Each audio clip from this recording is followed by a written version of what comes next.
이번 파리 올림픽은 제게 특별한 경험이 되고 있습니다.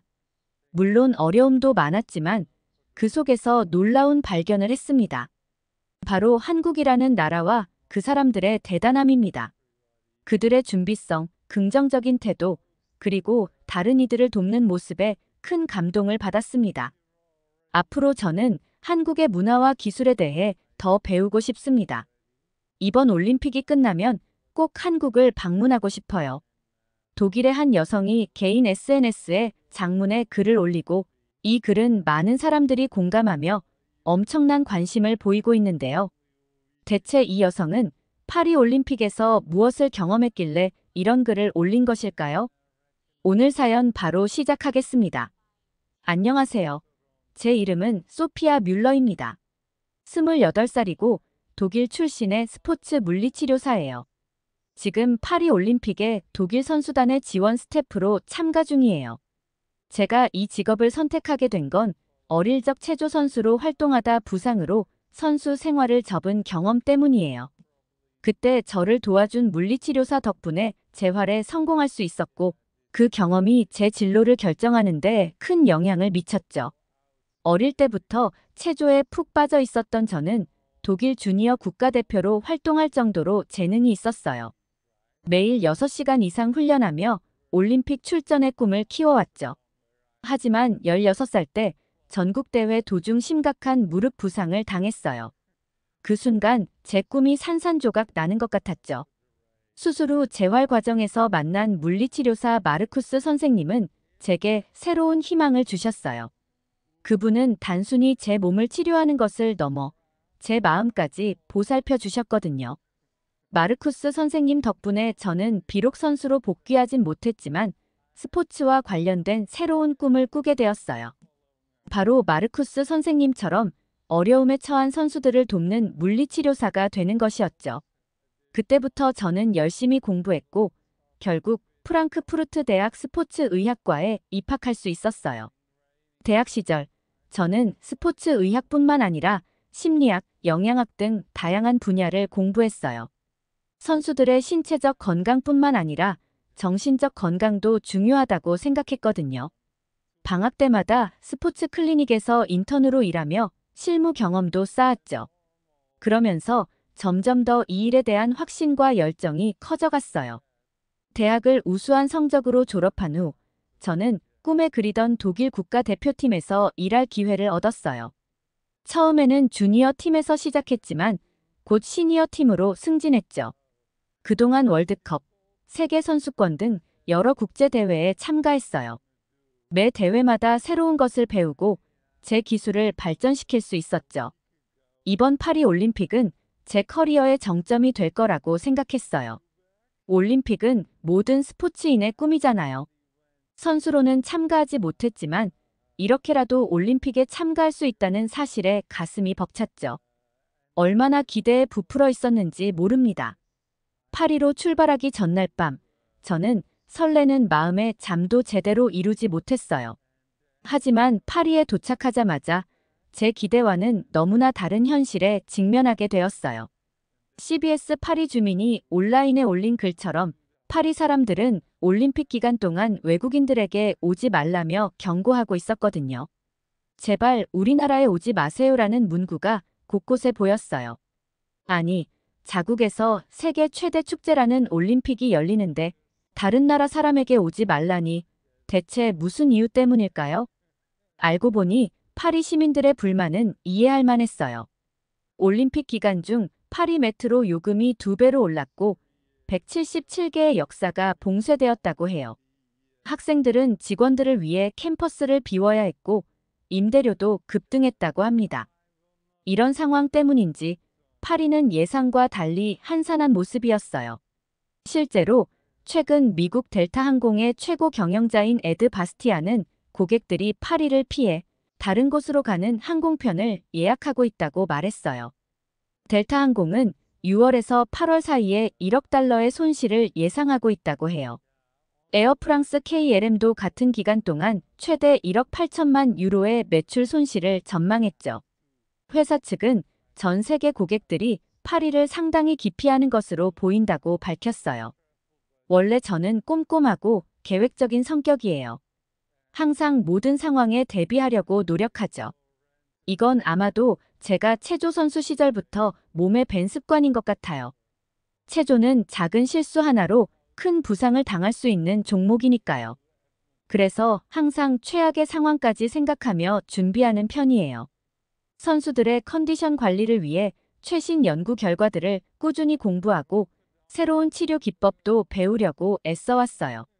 의학 저널을 구독하고 온라인 강의도 들으며 항상 최신 지식을 업데이트하려고 노력했죠. 특히 올림픽을 앞두고는 더욱 열심히 공부했어요.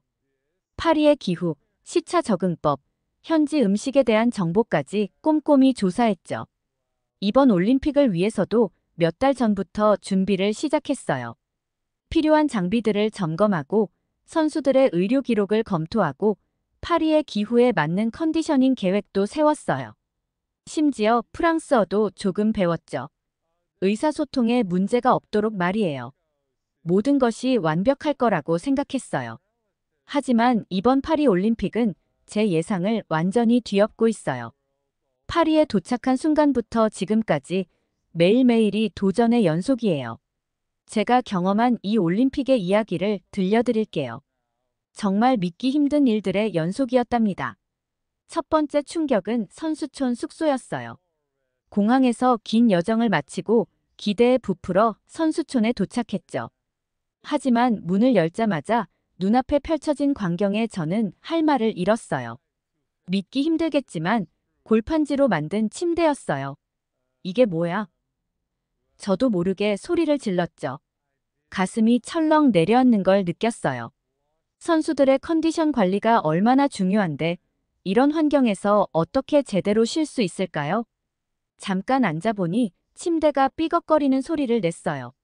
체조 선수 출신인 제가 보기에도 이 침대는 선수들의 체중을 제대로 지탱하기 힘들어 보였어요. 특히 역도나 레슬링 같은 무거운 체급 선수들은 어떻게 쉬어야 할지 걱정되더라고요. 게다가 방은 비좁고 답답했어요. 2인실인데 짐을 풀어놓으면 몸 하나 돌릴 공간도 없을 정도였죠. 에어컨도 없어서 숨이 막힐 것 같았어요. 한여름 파리의 더위를 어떻게 견딜 수 있을지 막막했죠. 창문을 열어보니 바깥도 역시나 더웠어요. 그보다 문제는 모기떼가 창문으로 들어오는 것이었죠. 모기가 너무 많아 창문을 닫을 수밖에 없었어요. 에어컨이 없어 이렇게 더운데 창문까지 닫아놓고 자야 한다니 말이 되나요? 화장실과 샤워 시설도 문제였어요. 수압이 너무 약해서 제대로 씻기도 힘들었고 온수가 나오지 않는 경우도 있었죠. 선수들이 경기 후 제대로 된 회복을 할 수 있을지 의문이 들었어요. 근육 이완을 위해서는 따뜻한 물로 샤워를 해야 하는데 말이에요. 이런 환경에서 선수들이 최상의 컨디션을 유지하며 경기에 임하는 건 거의 불가능해 보였어요. 저는 깊은 한숨을 내쉬며 이게 정말 올림픽 선수촌이 맞는지 의심스러웠어요. 이런 상황에서 어떻게 선수들을 케어해야 할지 제 능력으로 할 수 있는 게 뭔지 고민에 빠졌죠. 두 번째 문제는 식사였어요. 선수들을 위한 식당에 들어섰을 때 저는 눈을 의심했어요. 고단백 식단이 필수적인 선수들에게 채식 위주의 메뉴를 제공하고 있었거든요. 이건 말이 안 돼요. 저는 분노와 좌절감에 목소리가 떨렸어요.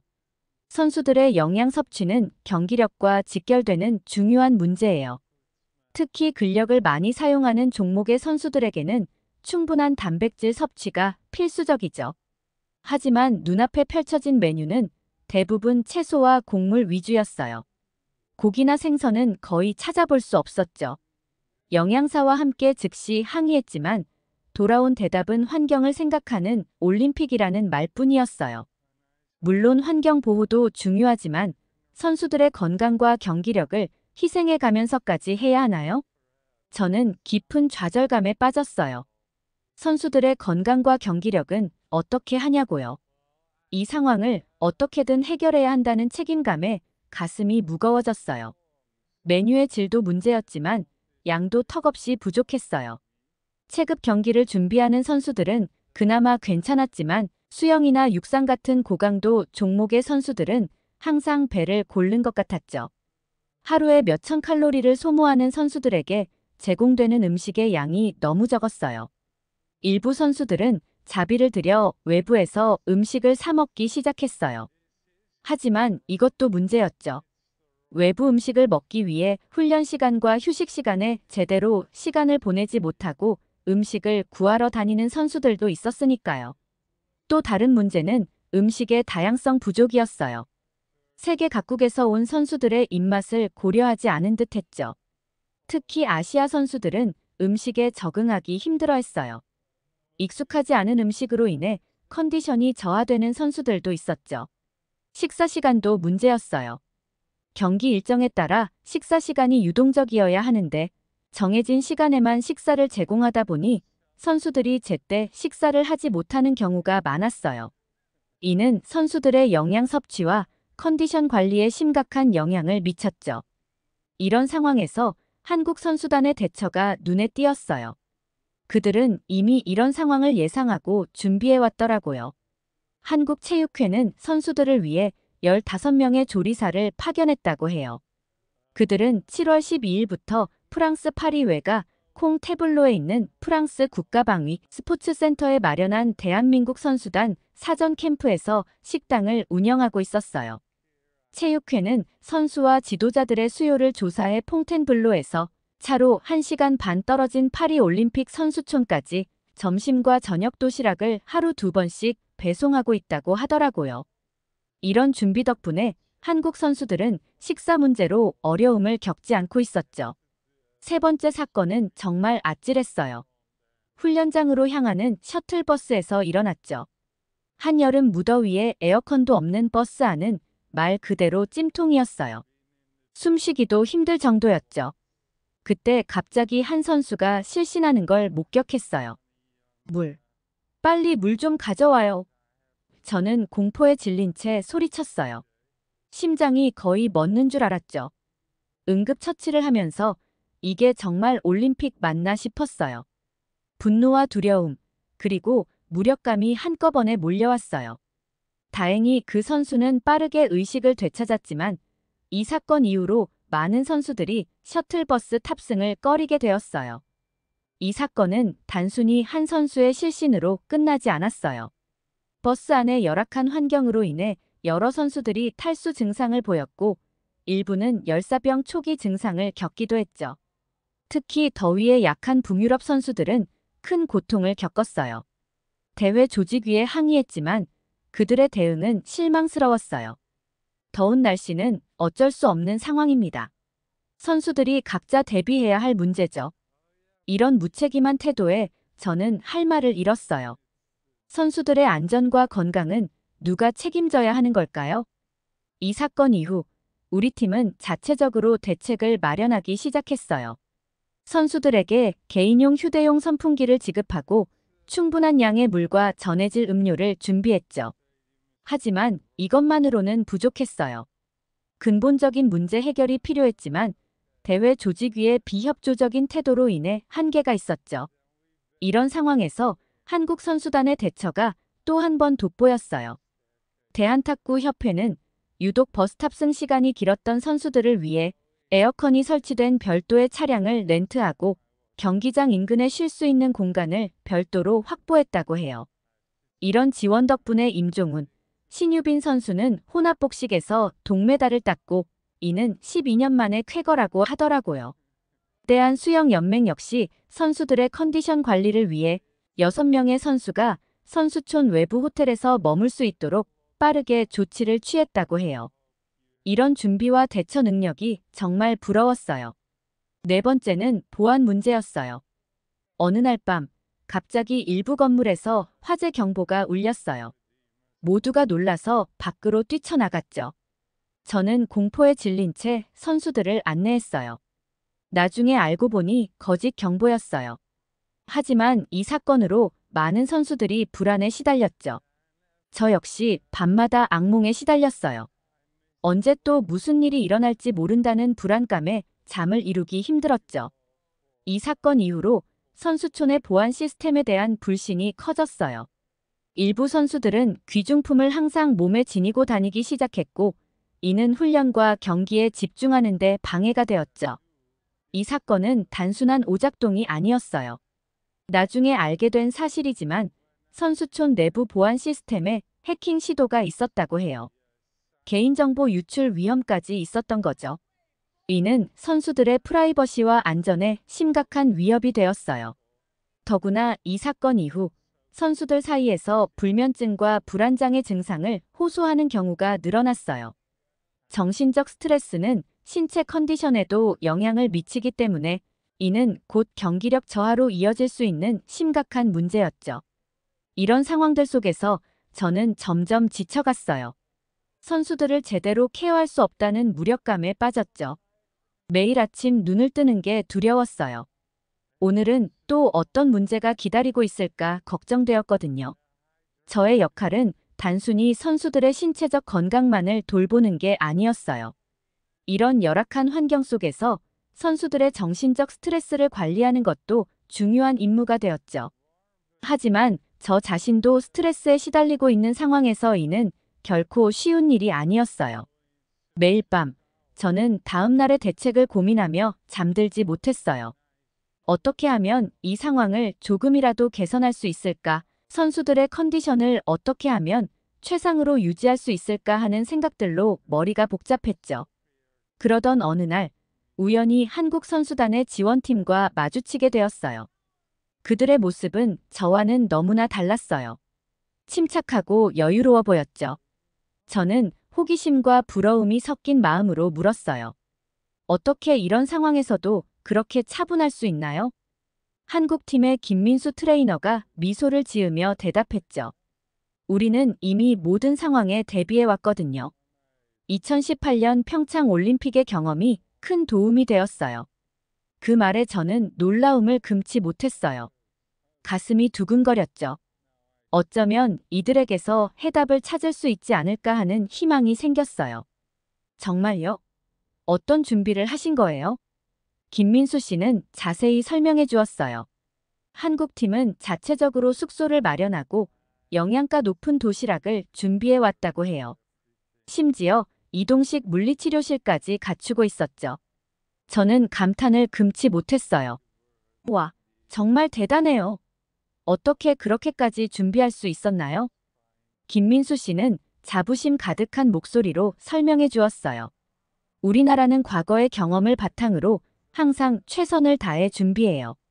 선수들의 컨디션 관리가 얼마나 중요한지 잘 알고 있거든요.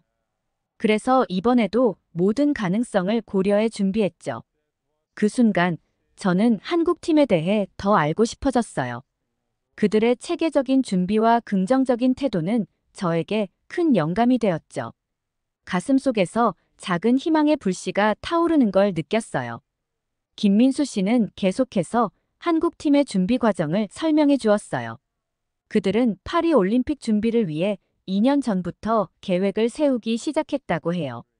과거 올림픽에서 겪었던 모든 문제점들을 분석하고 그에 대한 해결책을 미리 마련해 두었다고 합니다. 예를 들어 숙소 문제를 해결하기 위해 선수촌 근처에 별도의 숙소를 마련했다고 해요. 그곳에는 선수들의 컨디션 관리에 필요한 모든 시설이 갖춰져 있었죠.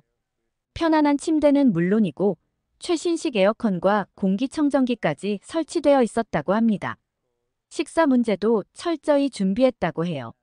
한국의 유명 셰프들을 고용해 선수들의 입맛에 맞는 영양식을 제공하고 있었죠. 모든 식재료는 한국에서 직접 공수해 왔다고 합니다. 심지어 현지에서 구하기 힘든 김치나 고추장까지 충분히 준비해 왔다고 하더라고요. 이 모든 이야기를 들으면서 저는 깊은 감동을 받았어요. 선수들을 위해 이렇게까지 철저히 준비하는 모습이 정말 대단해 보였죠. 동시에 우리 팀의 준비가 부족했다는 것을 깨달아 조금은 부끄러운 마음도 들었어요. 정말 대단해요. 이렇게까지 준비하다니. 우리도 배워야 할 점이 많네요. 김민수 씨는 겸손하게 웃으며 대답했어요. 아니에요. 우리도 아직 배울 점이 많아요.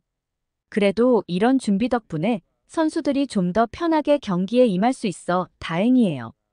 그러던 중 예상치 못한 사건이 발생했어요. 올림픽 기간 중 파리 시내에서 시위가 일어난 거예요. 대규모 시위대는 아니었지만 일부 시위대가 선수촌 근처까지 몰려왔고 저는 공포에 질렸어요. 혹시 테러 위험이 있을까 두려웠거든요. 이런 상황에 어떻게 대처해야 할지 전혀 감이 잡히지 않았고 불안해하고만 있었죠. 하지만 이때 한국에서 온 선수단 관계자들이 또다시 빛을 발했어요. 그들은 신속하게 대응팀을 꾸려 선수들의 안전을 확보하고 안전요원들이 배치되어 있어서 전혀 문제 없을 거라고 다른 국가 선수들까지 안심시키더라고요. 저는 이 모습을 보며 감동과 존경심으로 가슴이 벅차올랐어요. 어떻게 이런 위기 상황에서도 그렇게 침착하고 효율적으로 대응할 수 있는 걸까요? 한국 팀의 도움으로 위기를 넘긴 후 저는 그들과 더 가까워졌어요. 그들은 저에게 한국의 문화와 기술에 대해 많은 것을 알려주었죠. 특히 최신 스마트폰으로 찍은 고화질 사진과 영상에는 정말 놀랐어요. 이 휴대폰 정말 대단해요. 어떤 제품인가요? 저는 호기심 가득한 목소리로 물었어요. 김민수 씨가 설명해 주었어요. 이건 우리나라 삼성이라는 기업에서 만든 최신 스마트폰이에요. 올림픽 특별 에디션으로 모든 선수들에게 제공되었죠.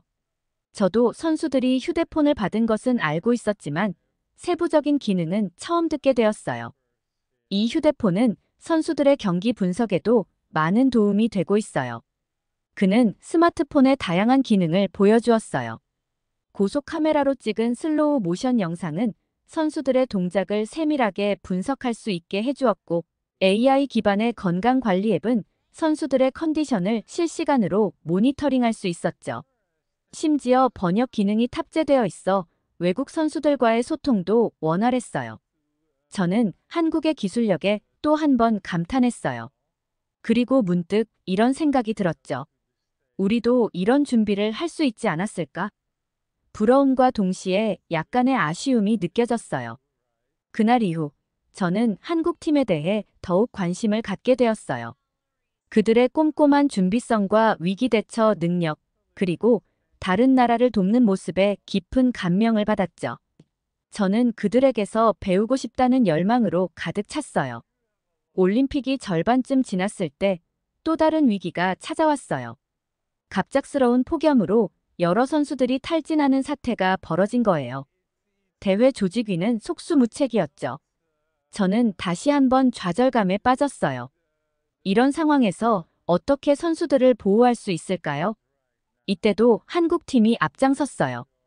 그들은 미리 준비해온 조끼를 나눠주기 시작했어요.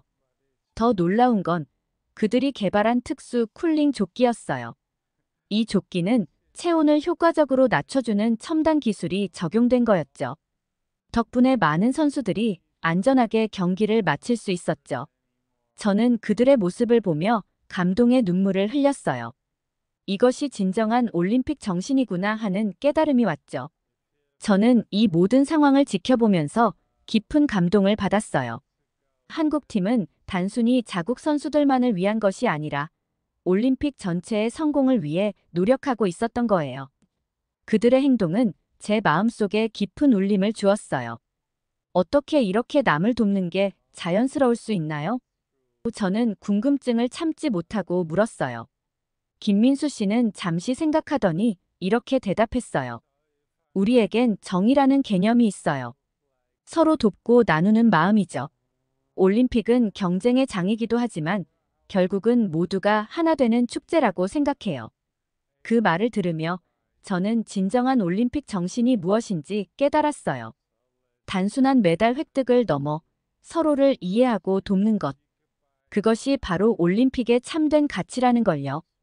저는 제 SNS에 장문의 글을 올렸어요. 지금 이 순간에도 제 마음은 감동으로 가득 차 있어요. 이번 파리 올림픽은 제게 특별한 경험이 되고 있습니다. 물론 어려움도 많았지만 그 속에서 놀라운 발견을 했습니다.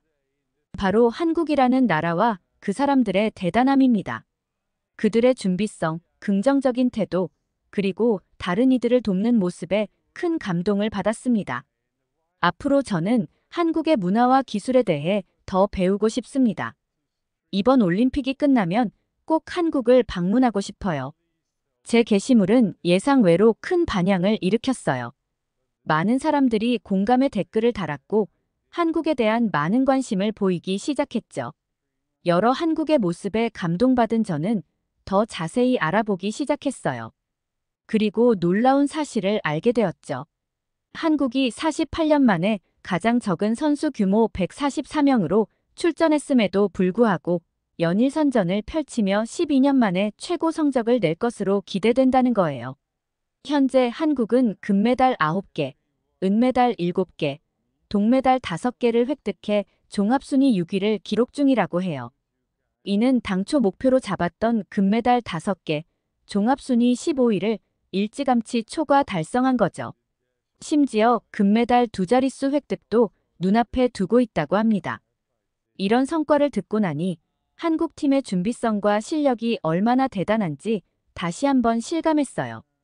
적은 인원으로도 이렇게 훌륭한 성과를 낼 수 있다니 정말 놀라워요. 한국에 대한 저의 이런 관심은 단순히 올림픽에서의 경험 때문만은 아니에요. 이번 올림픽을 통해 한국의 기술력과 문화에 대해 더 깊이 알게 되면서 그 나라의 다른 면들도 궁금해졌거든요. 특히 한국의 스포츠 과학 기술에 대해 더 자세히 알고 싶어요. 올림픽 기간 동안 한국 선수들이 사용한 장비들이 정말 인상적이었어요. 예를 들어 시상식에서 선수들이 사용한 갤럭시 Z 플립 5 올림픽 에디션 스마트폰은 AI 및 실시간 동시 통역 기능을 탑재한 최초의 올림픽 에디션이라고 해요. 이를 통해 빅토리 셀피 프로그램이 운영되고 있다는 것도 놀라웠죠. 이런 마케팅 전략이 얼마나 대단한지 이제야 알겠어요. 삼성전자는 이 프로그램을 위해 400억 원을 투자했지만 세계 최고 선수들이 직접 찍는 역사적인 순간의 사진들을 확보할 수 있었죠. 세계에서 유명한 선수들을 모델로 섭외하려면 엄청난 비용이 들 텐데 이렇게 효과적으로 홍보할 수 있다니 정말 대단해요. 이번 올림픽이 끝나면 바로 한국행 비행기를 탈 예정이에요. 한국에 대한 저의 이런 관심은 단순히 올림픽에서의 경험 때문만은 아니에요. 이전까지 한국이라는 나라에 대해서 잘 몰랐는데 이번 올림픽을 통해 한국의 기술력과 문화에 대해 더 깊이 알게 되면서 그 나라의 다른 면들도 궁금해졌거든요. 지금 이 순간에도 파리 올림픽은 계속되고 있어요. 아직 많은 경기가 남아있고 어떤 드라마가 펼쳐질지 모르죠. 선수들의 부상 없이 무사히 남은 경기들이 치러지길 바랄 뿐이에요. 이번 올림픽은 한국이 있어서 다행인 올림픽인 것 같아요. 사연 보내주신 소피아 뮬러님 감사합니다. 사연을 보고 여러모로 파리 올림픽에서 한국의 활약이 빛나는 것 같아 저도 기분이 좋네요. 한국에 방문하시면 좋은 추억 만드시길 바래요. 오늘 사연이 재미있으셨다면 구독과 좋아요, 알림 설정 부탁드려요. 더 재미있는 사연으로 돌아오겠습니다. 이상 감동 탐험이었습니다.